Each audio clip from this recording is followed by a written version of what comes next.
नमस्कार दोस्तों, मेरा नाम है विमल सिंह बालाजी। स्टडी अड्डा में आप सभी का स्वागत है।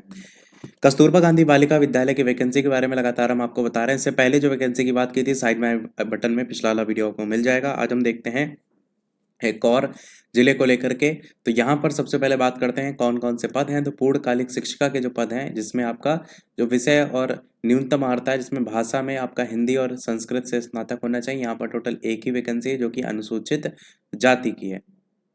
सामाजिक विषय में भूगोल, इतिहास और नागरिक शास्त्र में से किसी एक विषय से प्रशिक्षित स्नातक होना चाहिए।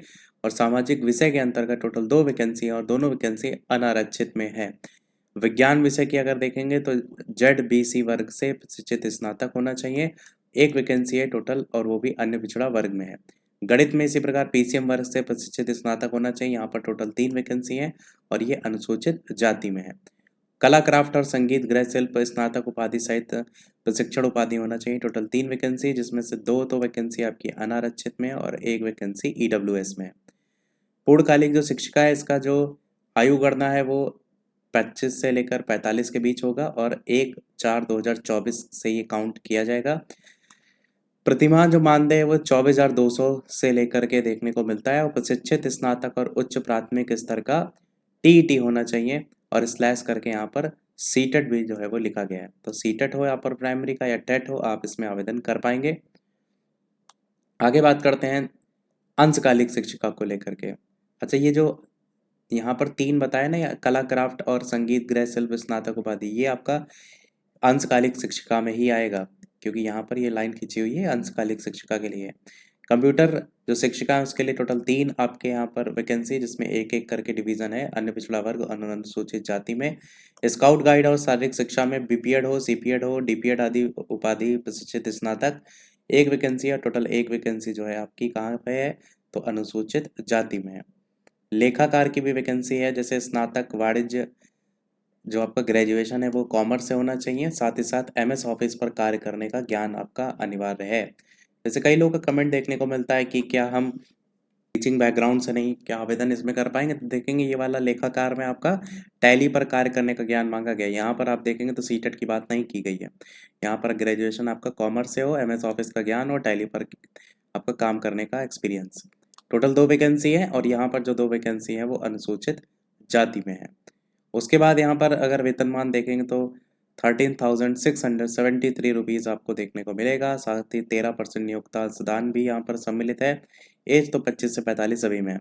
मुख्य रसोइया की वैकेंसी है, टोटल एक वैकेंसी है और ये एक वैकेंसी EWS कैटेगरी में है। यहाँ पर पाक कला का ज्ञान, मतलब खाना बनाना आना चाहिए आपको। और यहाँ पर क्लास 8 आपका पास होने चाहिए, उत्तीर्ण होने चाहिए। सहायक रसोइया की भी वैकेंसी है, जहाँ पर पाक कला का ज्ञान यहाँ भी होना चाहिए। एक टोटल पोस्ट है आपकी और ये आपका EWS कैटेगरी में है। और आपका यहाँ पर भी कक्षा 8 ही उत्तीर्ण मांगा जाता है। एज वही है। और चपरासी की भी वैकेंसी है, जिसमें टोटल 2 वैकेंसी है और दोनों की दोनों वैकेंसी आपकी कौन सी कैटेगरी में, तो अनुसूचित जाति में जो है ये वैकेंसी आपकी है। और बाकी यहाँ पर शारीरिक रूप से स्वास्थ्य, साइकिल चलाने का ज्ञान वगैरह होना चाहिए। 25 से 45 एज, कक्षा 8 उत्तीर्ण। टोटल कुल मिलाकर के देखेंगे तो 20 वैकेंसी हैं, जिसमें से EWS, अनरिजर्व, SC ST इस तरीके से ये डिवीजन हो रखा है। तो टोटल 20 वैकेंसी के लिए यहाँ पर ये आवेदन मांगे गए हैं।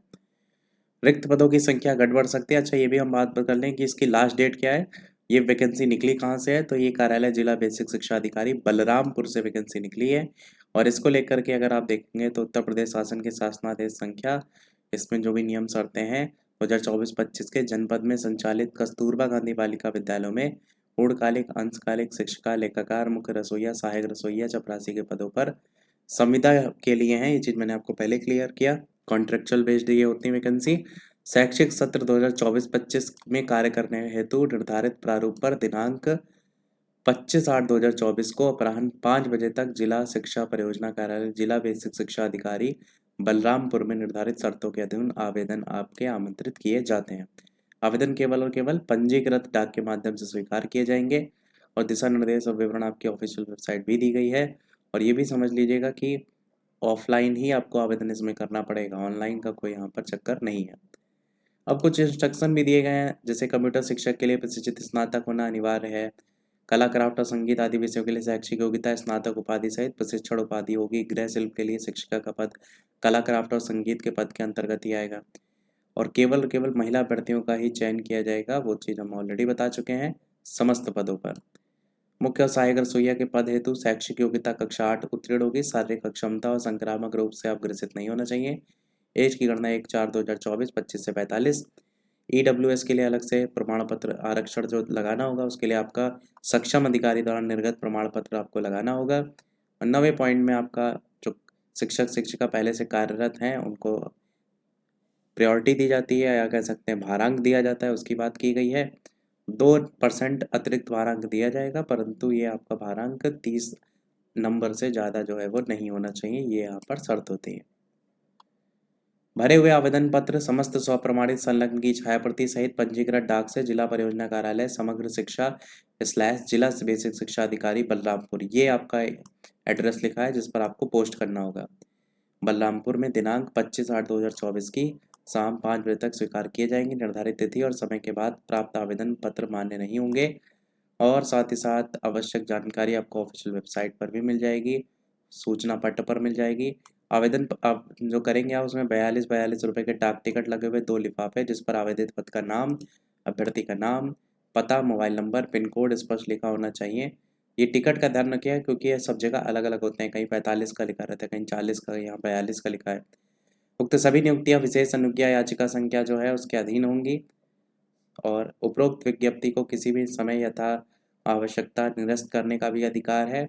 अपूर्ण हस्ताक्षर रहित या साधारण डाक से प्राप्त कटिंग और राइटिंग निर्धारित प्रारूप से इतर अवांछित प्रमाण पत्र संलग्न अगर नहीं कर रहे हैं तो ऐसे में आपका आवेदन पत्र अस्वीकार भी कर दिया जाएगा, जिसका उत्तरदायित्व आप ही का होगा। चयन के संदर्भ में जिला स्तरीय चयन समिति का निर्णय अंतिम और मान्य होगा। किसी भी सेवा में बर्खास्त वगैरह करने के लिए दोष सिद्धि और दिवालिया व्यक्ति के लिए यहाँ पर अहिर्ता नहीं होगी।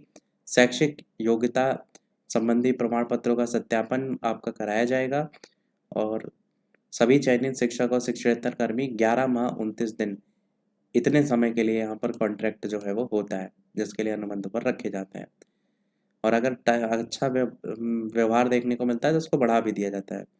शैक्षिक स्टाफ जैसे कि पूर्णकालिक शिक्षक, अंशकालिक शिक्षक और लेखाकार के पद पर जो चयन होगा वो मेरिट बेस्ड होगा और जो चयनित अभ्यर्थियों का कार्यभार है वो ग्रहण करने के पहले अपना स्वास्थ्य प्रमाण पत्र भी मुख्य चिकित्सा अधिकारी जो है उनके द्वारा निर्गत प्रस्तुत करना होगा। लास्ट में आप देखेंगे तो ये आपका आवेदन पत्र भी दिया गया है जिसको आपको भरना है, जिसमें आपका आवेदित पद का नाम, विषय, इधर साइड फोटो आपकी लगी रहेगी, जन्म तिथि, पिता, जाति, आधार नंबर, पत्राचार कोड, स्थायी पता, शैक्षिक योग्यता और नीचे आपका घोषणा पत्र।